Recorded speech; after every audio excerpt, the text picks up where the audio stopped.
You know, anyone that's a member of the gun community knows that there are a lot of terms, a lot of parts, a lot of acronyms, and a lot of names for little pieces that a lot of people don't really know what they mean or what they do.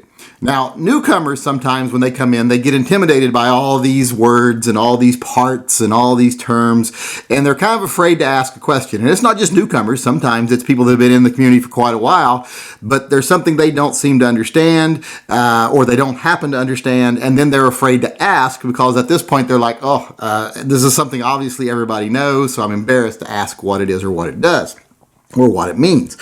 So today I want to take a second here and address one of the things that I notice a lot of people don't seem to understand, and those are SEARs. Now, a lot of people, when you say SEARs, the only thing they can think of is, I think I bought a lawnmower there once, or maybe a really ugly suit. But SEARs are an important part of a gun. Here is a little SEAR right here. So when we're talking about SEARs, this is the part we're talking about. And while I'm putting this gun together today, I want to take a moment here to address SEARs. Because like I said, I know a lot of people don't understand how they work, but they're afraid to ask. So, and don't be afraid to ask questions. I've always thought it was shameful when people in the gun community made fun of someone because they don't know something. But I will tell you this. I've noticed that most of the time when someone asks a question, most people are very helpful. Especially if it's on like a forum. There's always the people who are like, this has been covered 1,000 times, look it up. But then there's other people that come on and go, shut the fuck up. This person knew they asked a question. Let's answer it for them. But like I said, I wanted to cover SEARs today, and I'll show you how they work while I talk about them here because, I think most people learn better by seeing how something actually works.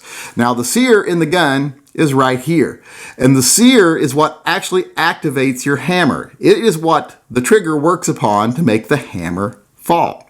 So I wanted to show you how it does that today. Especially, it's very important in guns like this, like a semi-automatic, but lots of guns have SEARs. Pretty much every gun has a SEAR. If it's got a single action feature on it, it's got a SEAR. So let's look at it and see exactly how it works.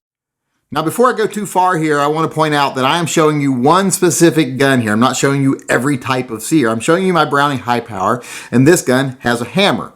Not all guns have hammers. In fact, these days, most guns don't have hammers, but they probably still have a SEAR. And they don't have to be called single action. They can be light double action. They can be striker fired, whatever you want to call them. They'll still have a SEAR. If they have a bolt, a firing pin, a striker, whatever you want to call it, or whatever it is pertaining to that gun, if they have that held back under pressure of a spring that is then released by a trigger, it has a SEAR.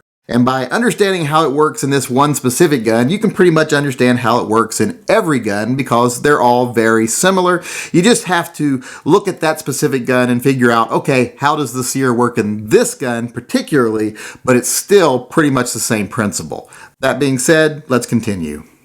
Okay, I don't know how well you can see the SEAR in there, but that little flat piece right there, that's the SEAR right here in front of the hammer. Now, when I cock the hammer back, that SEAR pops down and holds that hammer back. That SEAR is being powered by a spring down here, a leaf spring. And of course, the hammer is being powered by the hammer spring.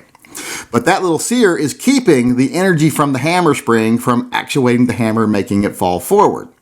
Now, what your trigger does when it activates the hammer is it actually uses a little bar that goes from the trigger over to the SEAR here, hits this little piece right here, releases the SEAR, and the hammer falls.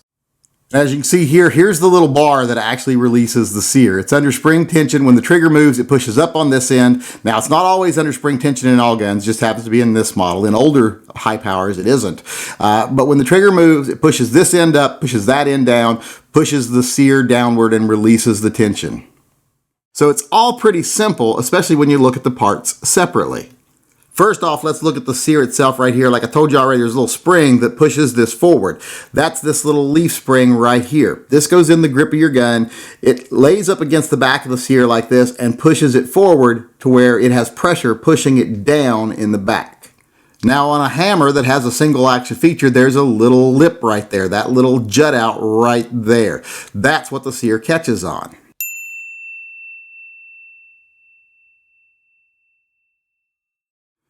Now the SEAR rests up against the hammer like this inside the gun. Now when you cock the hammer for that single action feature, the hammer goes back, the SEAR is forced down under that little lip by the spring, and it holds the trigger back by that little lip right there.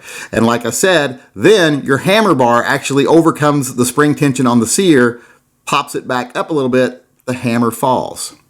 Now I'll show you that once again now that you know what's actually happening. As you'll see there, the SEAR popped down under the little lip on the hammer.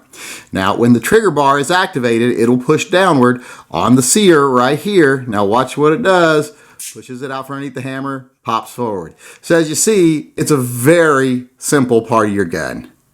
So now you know how SEARs work. And as you can see, they are a very simple mechanism. Just a couple of little nubs rubbing together with the springs doing all the work. In fact, it's the little spring here for the SEAR. It's that SEAR tension that you feel when you pull your trigger. However much power it's taking for that SEAR to hold the hammer in place is how much power it takes to remove that SEAR from your trigger. So this is what you're actually overcoming when you pull the trigger. Now there is a spring in your trigger usually too, but that's more for just keeping the trigger forward when there's no pressure on it than it is actually activating the gun. So it's this little spring right here that you really feel when you pull the trigger. So there you go, a simple mechanism explained in the most simple way I can think of. I'm pretty good at simple. A lot of people have been calling me simple my entire life. So if you've ever got a question, don't be afraid to ask it because the answer is usually pretty simple. And on my channel, I don't mind people asking questions. I like to hear myself talk, so I love explaining things. So if you've got a term that confuses you or a part you don't know how it works or you've got a question you want answered, don't be afraid to ask it. Because if you don't ask questions, you don't learn anything.